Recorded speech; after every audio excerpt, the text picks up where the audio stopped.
politics of inevitability in the European version is something which I would call the fable of the wise nation. The fable of the wise nation goes like this. The fable of the wise nation says there were always European nations. European nations learned from experience. The most important experience in European history was the Second World War. European nations learned from the Second World War that war was a bad thing. Therefore, they began a process of European integration, which led to the European Union, because their wisdom accrued over time with experience. Now, the only thing wrong with that story is everything. There is nothing in that view, which is held by most educated Europeans in some version or other, nothing in that view is correct. Starting from one proposition, it's just not true that Europeans learned from the Second World War that war is a bad thing. If Europeans learned from the Second World War that war is a bad thing, then Israel, Belarus, Ukraine, and Russia would be the most peace-loving countries in the world, because it's the Jews, the Belarusians, the Ukrainians, and the Russians who suffered the most in the Second World War. So if you learn from suffering that war is a bad thing, then those would be peace-loving nations. We can agree or disagree about the order of those four countries, but I think it's fair to say that they're not the four most peace-loving countries in the world. If people really did learn from the Second World War that war was a bad thing, those are the people who should have learned it. But they didn't. The second proposition, even more fundamental, has to do with the nation itself. The Europeans who think that there was a European nation state which then joined the European Union have it absolutely wrong. That's what they all think. But there is no such history. There is no history of the European nation state. That doesn't ever happen. Oh, it happens in fairy tales and children's textbooks and other such places. But there is no history of the European nation state. There is no history of European nation states fighting the Second World War. They were empires or aspiring empires, all of them, right? All of the important ones, the Germans, the Italians, the British, the French, the Dutch, the Portuguese, the Spanish, the major players were all empires. No one learned that war was a bad thing from the Second World War. People learned that war was a bad thing by losing colonial wars. And what distinguishes the Germans from everyone else is that the Germans were the first major European power to lose a colonial war, which categorically, irredeemably. And that war was the war against the Soviet Union in 1941. Right? So the Germans lose a colonial war, which we call the Second World War, but which is mainly a German-Soviet war for Eastern Europe. The Germans lose a colonial war. They're the first, and therefore they are happy to go along with the French, the Belgians, the Luxembourgeois, the Italians, the Dutch, to form the European Coal and Steel Community, to sign the Treaty of Rome, 51, 57. Not because they've learned from the Second World War. They haven't. If you think Germans learned a lesson from the Second World War, look at what the East Germans say about the Second World War, right? Which is that it's a triumph for the proletariat. Germans did not learn from the Second World War per se. What West Germans learned was that colonial wars don't pay. That's the important lesson, and that's a lesson which was learned slowly over the course of the 50s, 60s, 70s, 80s by the French, the Italians, the British, the Dutch, and then later the Portuguese and the Spanish, the British.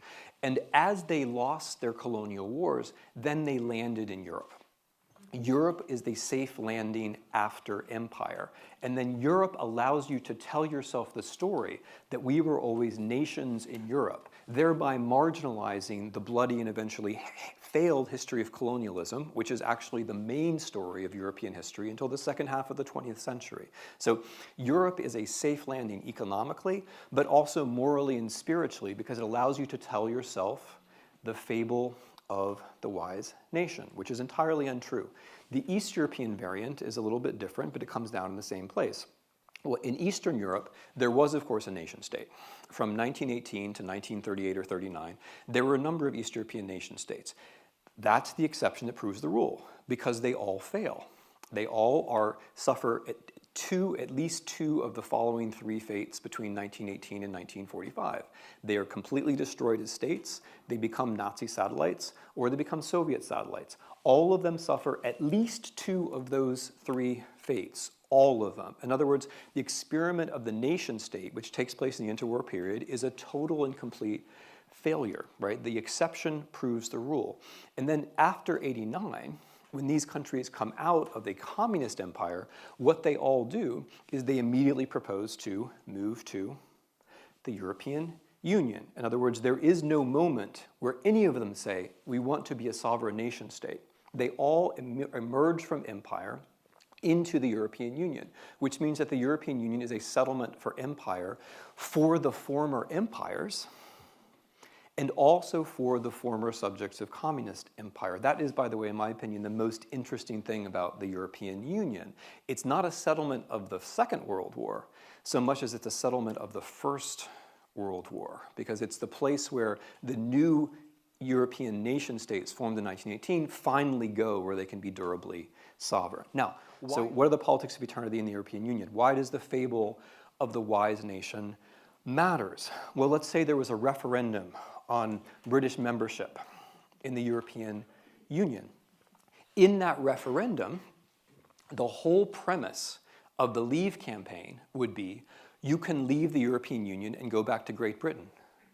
But why would you think that? There has never been a British nation state, ever. There has never been a British nation state. There was an empire, and then there was Britain as part of a European project, but there was never a British nation. So the whole premise that Britain chose to go in and therefore can choose to go out is completely flawed at the base. How many people made that argument in Great Britain? Zero. Zero, because everyone accepts the fable of the wise nation. The same is true for Marine Le Pen, who of course lost the presidential elections, but she nevertheless gained a much higher percentage of votes than a far-right candidate in post-war French history. The same, she imagines that you can go back to a France where there were no Muslims or where there were no immigrants, but there is no such France. The France before Europe was an empire. The France, until very recently, Algeria was part of France. There were more Muslims in France then than there are now by a lot. There is no point that you can go back to in French history where France was a nation state. But that's the whole premise of her campaign. Or Alternative für Deutschland, right? The AfD, the party which just got about 13%. In the German elections, thereby becoming the first extreme right party since the National Socialists, which you've heard of, to be present in a German parliament.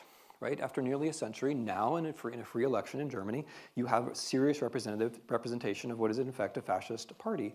And they too imagine some kind of Germany where there weren't other people present, which of course you cannot have. When Germany was fighting the Second World War, there were more Slavs in Germany than there are now because there were millions of forced laborers. There is no moment in Germany where you can get back to that kind of purity. Berlin was always the way Berlin is. It's never been any other way. There's never been a successful German nation state. It's never happened. There has been one. There's been a German nation state, and that German nation state then lost the First World War, and then there was another German nation state, and then it caused the Second World War. That is not a history that you can sensibly go back to.